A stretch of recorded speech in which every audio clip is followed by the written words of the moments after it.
ಇನ್ನು 5 ವರ್ಷವೂ ಕಾಂಗ್ರೆಸ್ ಸರ್ಕಾರ ಗಟ್ಟಿಯಾಗಿರುತ್ತೆ. ಸಿದ್ದರಾಮಯ್ಯನವರೇ 5 ವರ್ಷ ಸಿಎಂ ಆಗಿರ್ತಾರೆ ಅಂತ ಸಚಿವ ಎಚ್.ಸಿ. ಮಹದೇವಪ್ಪ ಹೇಳಿಕೆಯನ್ನು ಕೊಟ್ಟಿದ್ದಾರೆ. ಒಂದು ಕಡೆ ಸಿಎಂ ಬದಲಾವಣೆ ಚರ್ಚೆ ಆಗ್ತಾ ಇದೆ, ಮತ್ತೊಂದು ಕಡೆ ರಾಜ್ಯಾಧ್ಯಕ್ಷರ ಬದಲಾವಣೆ ಚರ್ಚೆ ಆಗ್ತಾ ಇದೆ.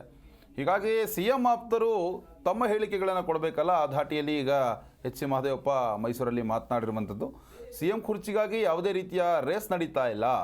ರೇಸ್ ನಡೆಯದ ಮೇಲೆ ಆಕಾಂಕ್ಷಿ ಪ್ರಶ್ನೆಯೇ ಬರೋದಿಲ್ಲ. 2028ಕ್ಕೆ ರೇಸ್ ಪ್ರಶ್ನೆ ಬಂದಾಗ ಅದರ ಬಗ್ಗೆ ಮಾತನಾಡೋಣ. ಮುಂದೆಯೂ ಸಿಎಂ ಸಿದ್ದರಾಮಯ್ಯನವರು ಕುಳಿತಿರ್ತಾರೆ, ಅದರಲ್ಲಿ ಅಲುಗಾಡುತ್ತಿದೆ, ಖಾಲಿ ಆಗ್ತಾ ಇದೆ ಎಂಬ ಯಾವುದೇ ರೀತಿಯಲ್ಲೂ ಚರ್ಚೆಗಳು ಬೇಡ. ಸಿಎಂ ಕುರ್ಚಿಗಾಗಿ ರೇಸ್ ನಡೀತಾ ಇಲ್ಲ. ಇನ್ನು ರೇಸ್ ಮುಗಿದಿದೆ, ನಾವು ಗುರಿ ತಲುಪಿದ್ದೇವೆ, ಹೀಗಾಗಿ ಸರ್ಕಾರ ಮಾಡ್ತಾ ಇದ್ದೇವೆ ಅಂತ ಹೇಳಿಕೆಯನ್ನು ಕೊಟ್ಟಿದ್ದಾರೆ. ಇನ್ನು ವಿಪಕ್ಷಗಳಿಗೆ ಸಂವಿಧಾನಿಕ ಕೆಲಸ ಮಾಡೋದಕ್ಕೆ ಯಾವ ವಿಚಾರ ಇಲ್ಲ, ಕಾರಣ ಇಲ್ಲದ ವಿಚಾರವನ್ನು ಇದೆ ಎನ್ನೋ ಮೂಲಕ ಅವರು ಮಾತನಾಡ್ತಾರೆ. ವಿಪಕ್ಷಗಳು ತಮ್ಮ ಹುದ್ದೆ ನಿರ್ವಹಿಸುವಲ್ಲಿ ಸೋತಿವೆ. ವಿಪಕ್ಷಗಳಿಗೆ ರಾಜಕೀಯ ಜವಾಬ್ದಾರಿ, ಪ್ರಬುದ್ಧತೆ ಎರಡೂ ಕೂಡ ಇಲ್ಲ. KPCC ಅಧ್ಯಕ್ಷರ ವಿಚಾರದ ಬಗ್ಗೆನೂ ಕೂಡ ಅವರು ಮಾತನಾಡಿದ್ದಾರೆ. ನಮ್ಮ ಹೈಕಮಾಂಡ್ ತೀರ್ಮಾನ ಮಾಡುತ್ತೆ, ಆ ವಿಚಾರದಲ್ಲಿ ನಾನು ಏನೂ ಹೇಳೋದಿಲ್ಲ ಅಂತ ಮೈಸೂರಲ್ಲಿ ಸಚಿವ ಡಾಕ್ಟರ್ ಎಚ್.ಸಿ. ಮಹದೇವಪ್ಪ ಹೇಳಿಕೆಯನ್ನು ಕೊಟ್ಟಿದ್ದಾರೆ.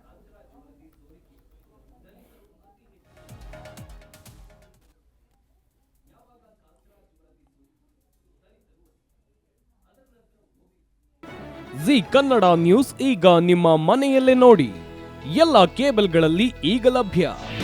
ನಿಮ್ಮ ನೆಚ್ಚಿನ ಜಿ ಕನ್ನಡ ನ್ಯೂಸ್ ಈಗ ಸನ್ ಡೈರೆಕ್ಟ್ ನಲ್ಲಿ number 292, Tata play number 1664, Jio TV number 1334, NXT digital number 30, in cable number 30, city networks 51, U digital number 162, GTPL number 17, Rockline telecommunications number 42, Shri Basaveshwara cable number 168, rural cable network 60, Vinayaka digital 57, Abhishek cable 821, city channel 53, Siddeshwara cable network 57, V4 digital Infotech 628, Surya digital networks 53, Gajanan digital number 836, Malnad Infotech Private Limited number